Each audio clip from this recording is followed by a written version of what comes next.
Good evening. मैं अमन sir आप सभी लोगों का पढ़ाई जंक्शन के इस ऑनलाइन प्लेटफॉर्म पे पुनः स्वागत करता हूं। दोस्तों, आज की क्लास इंडेफिनिट प्रोनाउन के प्रैक्टिस सेशन पे आधारित है। इंडेफिनिट प्रोनाउन के 2 लेक्चर मैं आप लोगों को दे चुका हूं और उन 2 लेक्चर्स में मैंने विभिन्न प्रकार के कॉन्सेप्ट के बारे में आपको बताया। आज की ये जो क्लास है इंडेफिनिट प्रोनाउन के क्वेश्चन से आधारित है और इंडेफिनिट प्रोनाउन के जितने भी क्वेश्चन हैं उस पर बहुत ज़्यादा से ज़्यादा मात्रा में हम क्वेश्चन करने की कोशिश करेंगे। ठीक है, अगर आपकी तरफ से कोई क्वेश्चन है तो उसको भी बना के रखिए। जब मैं पूर्ण रूप से लाइव आ जाऊंगा तब आप पूछिएगा, उसमें मैं आपको डिलीवर करूंगा। समझ गए ना? किसी संडे के दिन मैराथन क्लास लिया जाएगा और उस मैराथन क्लास में बहुत ज़्यादा मात्रा में हम क्वेश्चन को क्या करेंगे, डिस्कस करेंगे। ठीक है, तो चलिए आज की क्लास शुरू करते हैं इंडेफिनिट प्रोनाउन के क्वेश्चन के साथ। तो सब लोग बने रहिएगा अंत तक और एक एक क्वेश्चन को नोट करने की कोशिश करिएगा। ठीक है, पहला क्वेश्चन मैं यहाँ पे लेने जा रहा हूँ। ठीक है, पहला क्वेश्चन क्या है जरा समझने की कोशिश करते हैं। पहला क्वेश्चन आप लोग ध्यान से देखिएगा। ये पहला जो क्वेश्चन है वो क्या कहता है, पहले ही यहाँ पे खाली स्थान दिया है और उसके बाद यहाँ पे लिखा है शुड, उसके बाद लिखा है टेक केयर ऑफ, उसके बाद आ गया हीज और उसके बाद आ गया HEALTH हेल्थ। दोस्तों ये पहला क्वेश्चन आप लोग के सामने मैंने दे दिया है और इस पहले क्वेश्चन को आपको सॉल्व करने की कोशिश करना है। क्या करेंगे, यहाँ पे 2 विकल्प मैं देता हूँ आपको यहाँ पे मैं 2 ऑप्शन देता हूँ। पहला आपको ऑप्शन में देता हूँ एवरीवन और दूसरा ऑप्शन आपको देता हूँ ONE1। तीसरा ऑप्शन में देता हूँ बोथ A एंड B और D हो गया NOT का मतलब होता है मेरे प्यारे विद्यार्थियों नन ऑफ दीज। यानी ये 4 ऑप्शन है आपके पास। इन चारों ऑप्शन में से आपको कोई एक सही विकल्प का चयन करके यहाँ पे फिल इन द ब्लैंक्स में भर देना है। अब आपको बताना है कि यहाँ पे कौन सा विकल्प सही होगा। ठीक है, चलिए फटाफट करेंगे। अब ज़रा मैं आपको समझाता हूँ, चूँकि आपका कमेंट मैं डायरेक्ट नहीं ले पा रहा हूँ इसलिए मुझे यहाँ पे थोड़ा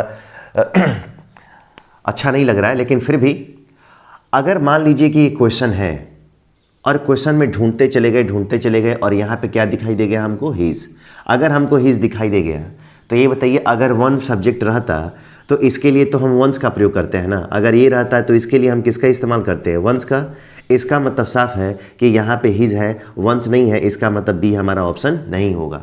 और दोस्तों अगर बी नहीं होगा तो ए एंड बी, जब बी होगा ही नहीं, बी हो ही नहीं रहा है, इसका मतलब सी वाला तो अपने आप गलत हो गया ना। इसका मतलब है कि एवरीवन वाला विकल्प क्या है, सही है, और ये वाला भी विकल्प क्या है, गलत है। ठीक है ना? तो ऐसे करके आपको क्वेश्चन को सॉल्व करने की कोशिश करना है एकदम अच्छे और आसान तरीके से। अब ज़रा आते हैं हम क्वेश्चन नंबर 2 पे। अगर मान लो कि यहाँ पे खाली जगह है और उसके बाद आ गया मस्ट, उसके बाद आ गया सर्व, यहाँ पे आ गया वंस और उसके बाद आ गया नेशन। ठीक है, आपको अब यहाँ पे फिर से एक बार एक प्रश्न मिलता है और इस प्रश्न में विकल्पों की संख्या मैं आपको देता हूँ। यहाँ पे देता हूँ समवन, यहाँ पे मैंने दे दिया समवन, यहाँ पे मैंने दे दिया ANY ठीक है।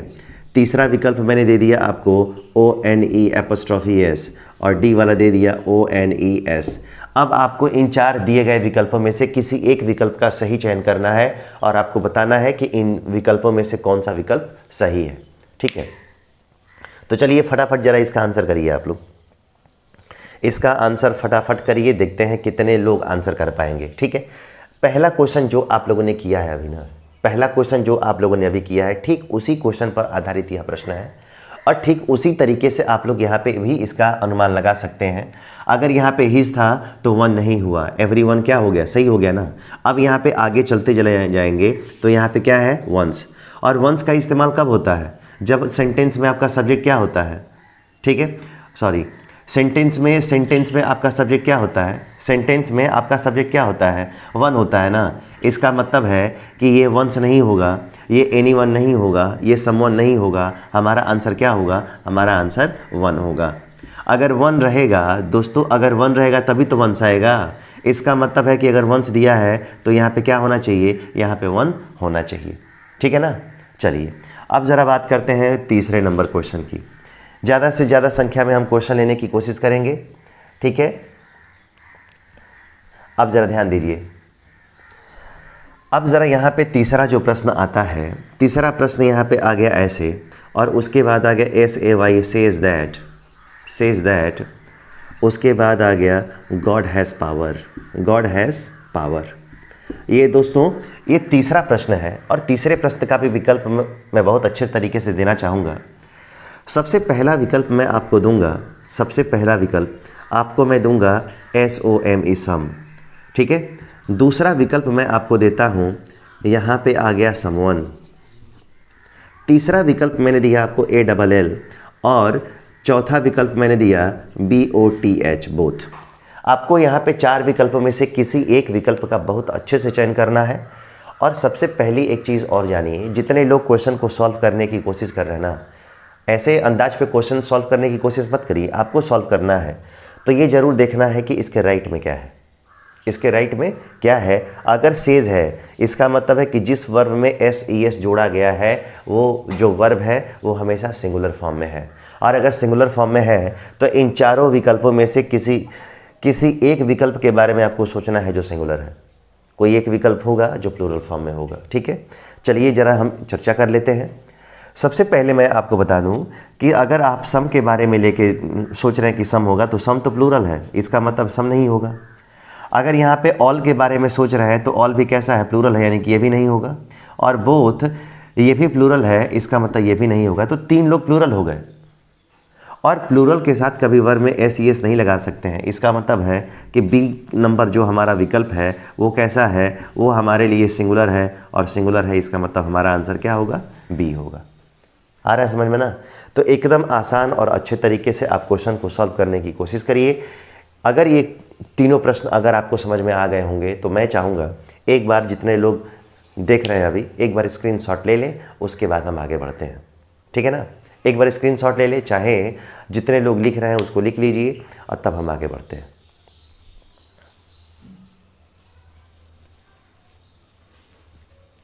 ठीक है, अब ज़रा चलिए, ये प्रश्न हो गया। तीन प्रश्नों की श्रृंखला अभी हमने ख़त्म की है। इन तीन प्रश्नों के बाद अब हम आते हैं अगले क्वेश्चन पे, क्वेश्चन नंबर 4। और क्वेश्चन नंबर 4 क्या कहता है, क्वेश्चन नंबर 4 क्या कहता है, ज़रा ध्यान दें। क्वेश्चन नंबर 4, अगर मान लीजिए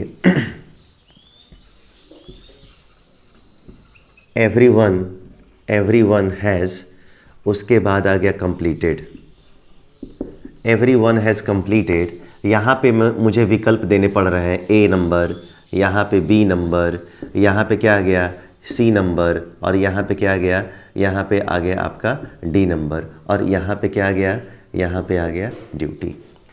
अब ज़रा आपको यहाँ पे काम करना है, अब ज़रा आपको यहाँ पे काम करना है कि ABCD में से आपको कितने विकल्प दिए गए हैं। पूरे 4 विकल्पों को मैंने दिया है।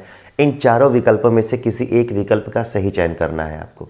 अब ज़रा आप बताएंगे कि एवरीवन किस फॉर्म में रहता है, तो एवरीवन आपके लिए हमेशा किस फॉर्म में रहता है, सिंगुलर फॉर्म में रहता है। इसका मतलब साफ है। अगर ये भी नहीं समझ में आ रहा है, कम से कम हैज़ तो सिंगुलर है ना। अगर सिंगुलर है तो सिंगुलर के साथ तो सिंगुलर ही रहेगा, और सिंगुलर के साथ सिंगुलर रहेगा तो देयर तो प्लूरल होता है। ख़त्म हो गया। एवरीवन चाहे वन हो चाहे बड़ी हो, कोई भी वन या बड़ी हो, कॉमन जेंडर होता है। तो कॉमन जेंडर होता है तो इट्स तो आएगा नहीं, इसका मतलब इट्स भी गलत हो गया। देयर होगा नहीं क्योंकि देयर प्लूरल होता है। अब आपके पास विकल्प बच गए 2, हिज और हर। तो ये बताइए दोनों कॉमन जेंडर हैं। कॉमन जेंडर अगर ये है तो ये दोनों भी तो कॉमन जेंडर में आ सकता है। हम इन दोनों में से दोनों का विकल्प चयन कर सकते हैं, लेकिन मैंने बताया है कि जब प्रतियोगी परीक्षाओं में आप बैठे हों, चाहे आप एकेडमिक परीक्षाओं में बैठे हों, दोनों में से किसी भी परीक्षा में अगर आप सम्मिलित हो रहे हैं तो आपका जो आंसर होगा वो हिज होगा, और हिज को ही आप प्रीफर करेंगे, हर को प्रीफर नहीं देंगे। सपोज करिए कि मैंने हिज का ऑप्शन ही नहीं दिया होता और इन 3 विकल्पों में से किसी एक का अगर चुनाव करना होता, तब आपका आंसर क्या होता, तब आपका आंसर हर होता। इतना आप बखूबी याद रखेंगे, ध्यान से समझने की कोशिश करेंगे, ठीक है ना। अब ज़रा बात करते हैं क्वेश्चन नंबर 5। और क्वेश्चन नंबर 5 क्या कहता है, तो क्वेश्चन नंबर 5 कहता है,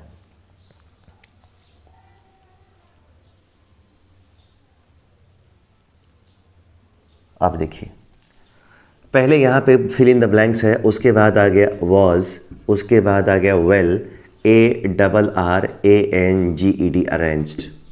ये आपका क्वेश्चन है। और अगर क्वेश्चन यहाँ पे आ गया तो दोस्तों मैं यहाँ पे आपको 2 विकल्प देता हूँ। यहाँ पे आ गया एवरीवन, मात्र 2 विकल्प, एवरीवन, और यहाँ पे आ गया एवरीथिंग, एवरीथिंग। आपको इन विकल्पों में से चयन करना है कि ए और बी में से कौन सा होगा। मैं कुछ क्लू बता देता हूँ आपको, सॉल्व करने का तरीका क्या होता है। कुछ तरीका मैं आपको बता देता हूँ, वो तरीका क्या करेंगे आप। अब ज़रा यहाँ पे वॉज दिया है तो वॉज क्या है, सिंगुलर है ना। इसका मतलब है कि एवरीवन और एवरीथिंग दोनों ही क्या है, दोनों ही सिंगुलर हैं, दोनों ही सिंगुलर हैं। अब ज़रा आप बताइए कि जब दोनों ही सिंगुलर हैं तो आपको यहाँ पे क्या करना होगा। प्रश्न में कुछ शब्दों को ऐसे एग्जामिनर डिलीवर करता है, आप उसको देख के अगर चाहें तो सॉल्व कर सकते हैं, लेकिन तरीका आपको आना चाहिए। वो तरीका कौन सा है, कैसे उसको आप देखते हैं, किस नज़रिए से देखते हैं। अब यहाँ पे लिखा गया है वेल का मतलब अच्छे से, और अरेंज का मतलब होता है व्यवस्थित करना। ठीक है, व्यवस्थित करना, तो व्यवस्थित किसको किया जाता है, इंसानों को नहीं। जो घर में सामान होते हैं, यहाँ नहीं रहना चाहिए, इसको यहाँ रहना चाहिए, उन सामानों को व्यवस्थित किया जाता है। और अगर व्यवस्थित करना है तो व्यवस्थित जो होता है वो हमेशा नॉन लिविंग होते हैं। कौन से लिविंग होते हैं, वो आपके नॉन लिविंग होते हैं, उनकी व्यवस्था की जाती है।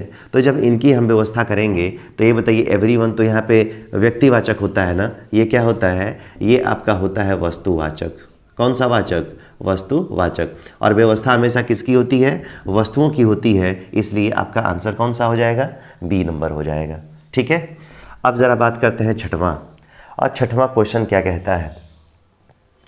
अब यहाँ पे छठवां क्वेश्चन आ गया, फिर एक छोटा सा यहाँ पे है, उसके बाद आ गया ARERBORN बॉर्न, और उसके बाद आ गया पोएट्स, आर बॉर्न पोएट्स। यहाँ पे विकल्पों के रूप में मैं यहाँ पे दे देता हूँ SOME, सम का ऑप्शन। यहाँ विकल्प के रूप में मैंने दे दिया ऑल। ठीक है, मैंने क्या दे दिया, ऑल। और यहाँ पे दे दिया मैंने FEW, फ्यू। और यहाँ पे मैंने एक विकल्प और दे दिया दोस्तों, यहाँ पे मैंने कर दिया बोथ। इन 4 विकल्पों का मैंने यहाँ पे आपको दिया है। और ज़रा ध्यान दीजिए, अगर यहाँ पे आप आर की बात करेंगे तो आर जो होता है वो प्लूरल होता है। कैसा होता है, प्लूरल। अगर प्लूरल है तो पहला वाला ऑप्शन देखेंगे प्लूरल है, दूसरा वाला प्लूरल है, तीसरा वाला प्लूरल है, चौथा वाला क्या है, प्लूरल है। ये सब प्लूरल है ना। अगर ऐसे विकल्पों को आपके सामने रखा जाए तो बहुत समय आपको क्या होगी, दिक्कत होगी कि अरे यार चारों तो प्लूरल है, और प्लूरल है, यहाँ पे भी प्लूरल है, तो फिर सॉल्व कैसे करेंगे। तो अपने कॉमन सेंस का आप यूज़ करेंगे, और जब आपका कॉमन सेंस अच्छे से इस्तेमाल हो जाएगा तब आपको पता चलेगा कि हाँ हमको कैसे काम करना है। ठीक है ना। अब ज़रा मैं बताता हूँ, जैसे यहाँ पे आप लोगों ने किया कि वॉज वेल अरेंज्ड, और अरेंज का मतलब व्यवस्था करना किसकी होती है, वस्तुओं की होती है ना। तो आप ज़रा ये बताइए, अगर यहाँ पे बॉर्न का मतलब पैदा हुए, पोएट्स का मतलब कवि, पोएट्स का मतलब क्या होता है, कवि। अब आप ये बताइए, क्या सारे लोग इस धरती पर कवि ही पैदा होते हैं? पैदा सब होते हैं, मैं भी हुआ हूँ, आप सब भी हुए हैं, ऐसे अरबों लोग हुए हैं, अरबों लोग पैदा हुए हैं, सब लोग पैदा होते हैं, लेकिन सारे लोग कवि नहीं ना होते हैं। इसका मतलब है कि ऑल क्या होगा, गलत होगा। फ्यू का मतलब न के बराबर है, ये भी गलत होगा, निगेटिव है। और यहाँ पे बोथ का मतलब केवल 2 ही लोग नहीं पैदा हुए हैं, अरबों लोग पैदा हुए हैं, इसका मतलब है कि बोथ भी गलत हो जाएगा। पैदा अरबों लोग हुए हैं, लेकिन उसमें से कुछ ही लोग क्या बने हैं, उसमें से कुछ ही लोग कवि बने हैं, इसका मतलब ऑप्शन नंबर ए आपका सही विकल्प है। ऑप्शन नंबर ए आपके लिए, हम सबके लिए एकदम सही और उचित विकल्प है। आया समझ में ना। तो ऐसे ज़रा आप लोग निकालने की कोशिश भी करिए। अब ज़रा देखिए, मैं देता हूँ अगला क्वेश्चन क्या कहता है। अगला क्वेश्चन यानी कि क्वेश्चन नंबर 7 यहाँ पे आ गया, और यहाँ पे लिखा WERE, वेयर AWARDED, अवॉर्डेड। ठीक है, और अवॉर्डेड लिखने के बाद आपको यहाँ पे विकल्प क्या दे रहा है, यहाँ पे पहला विकल्प दे रहा है MANY, मेनी, पहला विकल्प, और दूसरा विकल्प दे दिया MUCH, मच। आपको केवल 2 ही विकल्प देना है, और दो ही विकल्प है और दोनों विकल्पों में से आपको किसी एक विकल्प का सही चुनाव करके और आपको बताना है कि जो आपने अभी क्वेश्चन मिला है करने के लिए वो आप सही कर रहे हैं या गलत कर रहे हैं। ठीक है, अब ज़रा बताने की कोशिश करिए। दो ही विकल्प है, मच और मेनी के फॉर्म में आपको दो अवसर दिए गए हैं, पहला विकल्प होगा या फिर दूसरा विकल्प होगा। तो कभी भी अगर क्वेश्चन को सॉल्व करना है तो आप बड़े आराम से करिए, बड़े आराम से करिए। अगर यहाँ पे वेयर दिया है तो आपको भी पता है कि वेयर कैसा होता है, प्लूरल। और अगर वेयर प्लूरल है तो मच क्या बताता है, मच बताता है क्वांटिटी। क्या बताएगा, क्वांटिटी। और क्वांटिटी का मतलब क्या होता है, मात्रा। ये जो है सिंगुलर अनकाउंटेबल नाउन प्रोनाउन की विशेषता बताने के लिए आता है। इसका मतलब है कि मच नहीं होगा, यहाँ पे क्या होगा, मेनी होगा, क्योंकि यहाँ पे क्या होगा, वेयर है ना। इसका मतलब है कि यहाँ पे विकल्प आप कौन सा भरेंगे, आप विकल्प नंबर ए का यहाँ पे चुनाव करेंगे और तब जाके आपका जो विकल्प होगा एकदम सही होगा। अब ज़रा हम बात करेंगे अपने अगले क्वेश्चन पे। अब ज़रा हम यहाँ पे अगले क्वेश्चन पे बात करेंगे और वहाँ पे क्या है। अब ज़रा क्वेश्चन क्या कहता है, क्वेश्चन कुछ तो कहेगा। अगर मान लीजिए कि यहाँ पे लिख दिया जाए CLIKES लाइक्स, उसके बाद आ गया RIPE ripe, MANGOES mangoes. He likes ripe mangoes, वह पसंद करती है पके हुए आमों को, बट ठीक है आई लाइक, ठीक है आई लाइक, उसके बाद आ गया GREE ग्रीन। और यहाँ पे आपको विकल्प देना है, समझ गए। यहाँ पे आ गया कि she likes ripe mangoes but I like, आपको यहाँ पे विकल्प के रूप में देना है 1 और यहाँ पे देना है ONES। ठीक है, अब ज़रा आप बताइए इनमें से किस विकल्प का आप चयन करेंगे। अगर 1 चुनते हैं इसका मतलब ये A ऑप्शन है, और अगर 1 चुनते हैं इसका मतलब ये B ऑप्शन है। अगर आप लोगों को कल की क्लास में याद होगा, कल की क्लास जितने लोगों ने भी किया होगा, तो मैं आप सबको बता दूं कि मैंने कहा था कि अगर सिंगुलर नाउन को रिपीट करने से बचना चाहते हैं, सिंगुलर नाउन, तो आपको यहाँ पे 1 का यूज़ करना है। और अगर प्लूरल नाउन से रिपीट करना मतलब बचना चाहते हैं तो किसका प्रयोग करते हैं, 1s का। अब ज़रा अगर आप थोड़ा सा ध्यान देंगे तो यहाँ पे क्या लिखा है, यहाँ पे लिखा है मैंगोज़। तो ये बताइए मैंगोज़ क्या है, प्लूरल नाउन है ना। अगर प्लूरल नाउन है तो उसको रोकने के लिए हम क्या करेंगे, 1s का इस्तेमाल करेंगे, हम 1 का इस्तेमाल नहीं करेंगे। आया समझ में, उम्मीद है आपको समझ में आया होगा। अब ज़रा मैं चाहूँगा कि जितने लोग अभी मुझे देख पा रहे हैं, मुझे सुन पा रहे हैं, वो सारे के सारे लोग इस क्वेश्चन को नोट कर लेंगे, लिख लेंगे। ठीक है, चाहे जो लोग स्क्रीनशॉट लेना चाहते हैं वो भी ले लेंगे।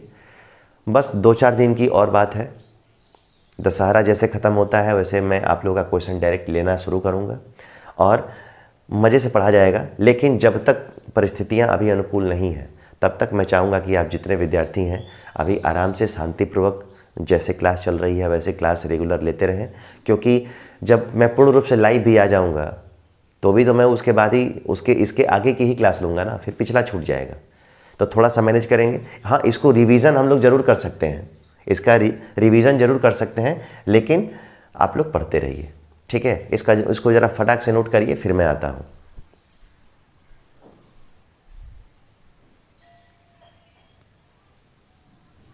चलिए, उम्मीद है हो गया होगा। 8 क्वेश्चन अभी हम लोगों ने सॉल्व किया है और इन 8 क्वेश्चन में उम्मीद है आप सारे लोगों ने अच्छे से इसको नोट किया होगा, अच्छे से आप सारे लोग नोट करेंगे।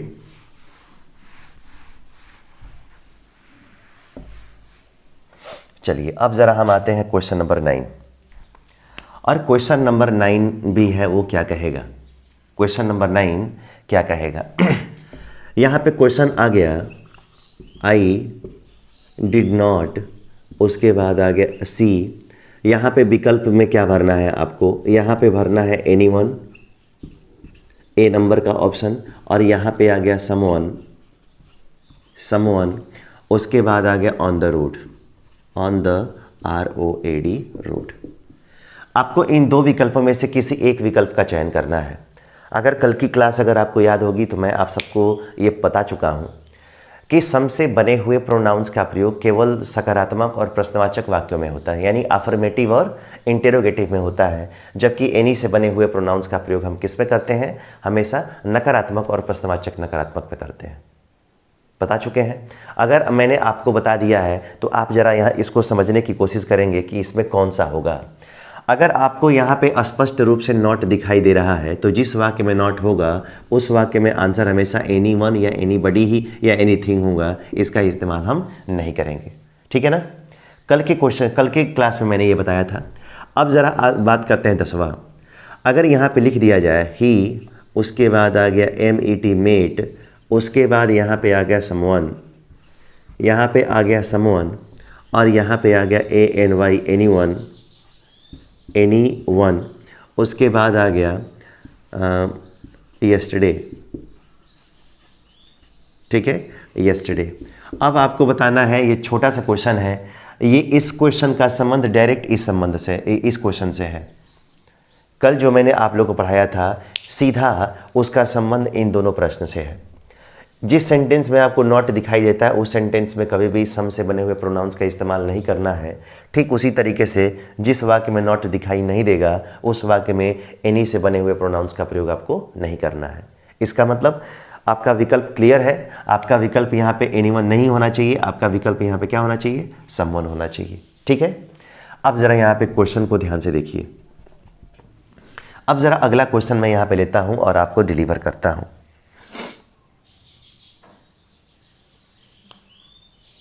अब देखिए क्वेश्चन आ गया HE ही, उसके बाद आ गया प्रीफर्स, AREAD रीड, उसके बाद आ गया pencil, he prefers a red pencil to BLUE blue.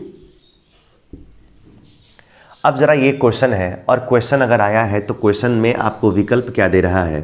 Question में दोस्तों विकल्प दे रहा है ONE 1 के फॉर्म में और दूसरा दे रहा है ONES B के फॉर्म में। और अभी जस्ट जो मैंने अभी डस्ट किया उसका आप लोगों ने क्वेश्चन क्या किया, उसका क्वेश्चन आप लोगों ने ये किया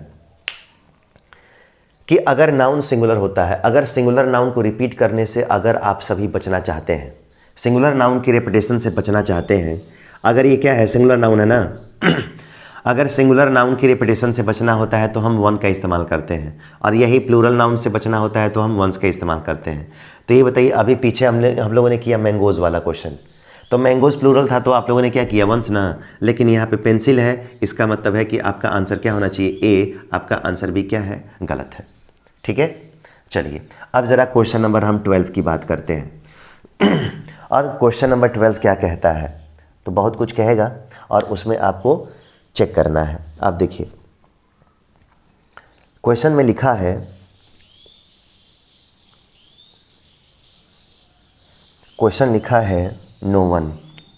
ध्यान से देखेंगे जरा, क्वेश्चन में लिखा है no one is READY ready to HELP help, उसके बाद THEIR देयर, उसके बाद NEIGHBOUR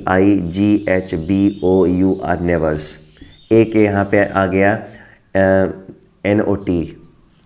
अब ज़रा मैं यहाँ पे आपको देता हूँ ऑप्शन नंबर 1, स्पॉटिंग एरर का क्वेश्चन है, ऑप्शन नंबर B, और एक आ गया ऑप्शन नंबर C, और यहाँ पे आ गया ऑप्शन नंबर D। अब ज़रा इन विकल्पों में से किसी एक विकल्प का आपको चयन करना है और बताना है कि यहाँ पे आपको कौन सा विकल्प सही है, यहाँ पे आपका कौन सा विकल्प सही है। आराम से बड़े इत्मीनान से देखना है। जिस कॉन्सेप्ट को, जिस टॉपिक को आप लोग पढ़ रहे हैं, मुझे लगता है कि उसमें से कोई ना कोई एक यहाँ पे मिला है तो आप कहेंगे कि सर यहाँ पे हमको नो वन मिल गया है, और नो वन सिंगुलर होता है तो क्लियर है, यानी कि पहला विकल्प सही है दूसरा भी विकल्प सही है। लेकिन जहाँ पे someone, somebody, anyone, anybody, no one, nobody आता है, ये सभी कॉमन जेंडर है ना। अगर कॉमन जेंडर है तो कॉमन जेंडर में अपना के लिए किसका इस्तेमाल करते हैं, या तो हिज का करते हैं या फिर किसका करते हैं, हर का करते हैं, देयर का तो नहीं करते हैं ना। अगर देयर का नहीं करते हैं इसका मतलब ये नहीं है। और किस भाग में एरर है, सी वाले में, तो सी वाला ही आपका क्या है, सी वाला ही आपका आंसर है, सी वाला ही क्या है, आपका आंसर है। इसको आप लोग आराम से देख सकते हैं। अब ज़रा मैं आपको अगला क्वेश्चन देने जा रहा हूँ अब मैं अगला क्वेश्चन देने जा रहा हूँ, ठीक है। अगर यहाँ पे तीसरा क्वेश्चन मैं आपको दे दिया और तीसरा क्वेश्चन लिख दिया है ONE1, उसके बाद आ गया मस्ट नॉट बी BLI यानी ब्लाइंड, उसके बाद आ गया टू, उसके बाद हिज और उसके बाद क्या आ गया हेल्थ। ठीक है, अब ज़रा यहाँ पे ऑप्शन नंबर आपको मैं ए दे रहा हूँ, यहाँ पे ऑप्शन नंबर क्या दे रहा हूँ, ऑप्शन नंबर बी दे रहा हूँ, यहाँ पे ऑप्शन नंबर सी और यहाँ पे आ गया नो एरर का ऑप्शन। किसका ऑप्शन है? नो एरर का ऑप्शन है। अब आपको इसमें से आपको चेक करना है कि कौन सा विकल्प सही है और कौन सा किस सेंटेंस के किस भाग में एरर है, सेंटेंस के किस भाग में एरर है, आपको ये बताने की कोशिश करना है। अभी वन से रिलेटेड बहुत सारे क्वेश्चन किए गए, पहले ही शुरुआत मैंने कहाँ से की? वन से की। अगर वन यहाँ पे सब्जेक्ट है दोस्तों, अगर यहाँ पे वन सब्जेक्ट है तो वन अपना के लिए हिज नहीं लगाता है, ये क्या लगाता है? ये लगाता है ONE', यानी कि सी भाग में एरर है और यही एरर वाला भाग आपका क्या हो जाएगा? आंसर हो जाएगा। ठीक है ना? एक बार ज़रा फटाफट इसका स्क्रीनशॉट लेंगे, चाहे जितने भी मेरे विद्यार्थी लिख रहे हैं वो ज़रा लिखेंगे, फिर मैं आता हूँ और तब आपको बाकी सारे कॉन्सेप्ट मैं फिर से डिलीवर करने की कोशिश करता हूँ। ठीक है, चलिए क्वेश्चन नंबर 13 है जो आप लोगों ने सफलतापूर्वक यहाँ पे किया है। अब ज़रा हम बढ़ेंगे अपने अगले कॉन्सेप्ट की तरफ। ठीक है, कम से कम 15 क्वेश्चन तो होने ही चाहिए और जैसे ही हम पूर्ण रूप से लाइव आ जाते हैं उसके बाद मैं आपको ज़्यादा से ज़्यादा क्वेश्चन कराऊंगा। मैराथन लूँगा क्योंकि एयरफोर्स की वैकेंसी भी आ चुकी है, नोटिफिकेशन, उसका एग्ज़ाम भी हो सकता है कि दिसंबर या जनवरी में हो, दिसंबर में हो जाए या जनवरी में हो जाए, लेकिन उस दिसंबर टाइम है, लेकिन फिर भी आपकी तैयारी होनी चाहिए। ये नहीं कि फॉर्म भर दिए और हुआ ही नहीं, कम से कम पास होने के लिए आपको यहाँ पे करना है। अब ज़रा देखिए अगला क्वेश्चन क्या कहता है।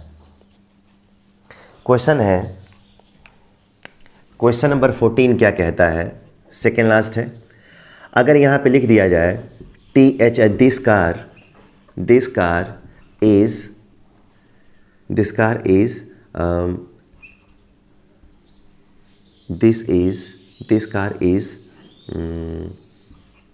old but this car is old but I want a new new। Fill in the blanks है और फिल इन द ब्लैंक्स में आपको यहाँ पे ऑप्शन भरना है ONES का, ऑप्शन नंबर भरना है ONE का, सी भरना है बोथ A and B का और तीसरा भरना है NOT का मतलब नन ऑफ दीज, यानी इनमें से कोई नहीं। अब ज़रा आपको इसमें विकल्प चुनना है कि यहाँ पे कैसे हम करें और कौन सा विकल्प करें। अगर मैं आपको बता दूं कि दिस क्या होता है सिंगुलर, कार क्या होता है सिंगुलर, ये क्या है सिंगुलर। मैंने आप सबको डिमॉन्स्ट्रेटिव प्रोनाउन जब पढ़ाया था तब मैंने आपको बताया था कि दिस और दैट के साथ आने वाला हर एक शब्द कैसा होना चाहिए? सिंगुलर फॉर्म में होना चाहिए।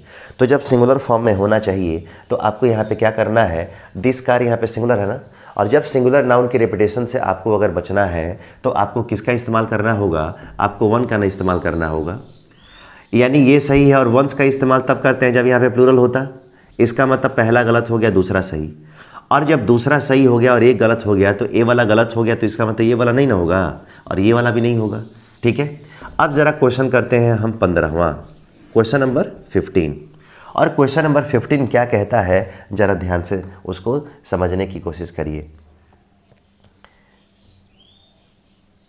क्वेश्चन कहता है anyone can do this if he tries, और एक आ गया NOERROR नो एरर का ऑप्शन। अब ज़रा आपको यहाँ पे मैं पहला विकल्प देता हूँ कि ये क्या हो गया, A नंबर हो गया, यहाँ पे क्या हो गया B नंबर, ठीक है, यहाँ पे क्या हो गया C नंबर और ये क्या हो गया आपका D नंबर। आपको बताना है कि इसमें कौन सा होगा। अगर एनीवन समवन आता है तो वो ही का इस्तेमाल करता है, यानी कि ये सही है। डू दिस ये भी सही है।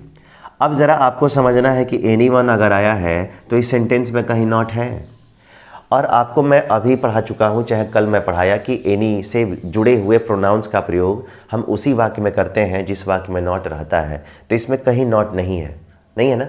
इसका मतलब क्लियर है कि यहाँ पे एनी वन के जगह पे क्या होना चाहिए था, एनी वन के जगह पे आपको करना चाहिए था समवन। इसका मतलब है कि ऑप्शन नंबर ए क्या है, ऑप्शन नंबर ए हमारा आंसर है।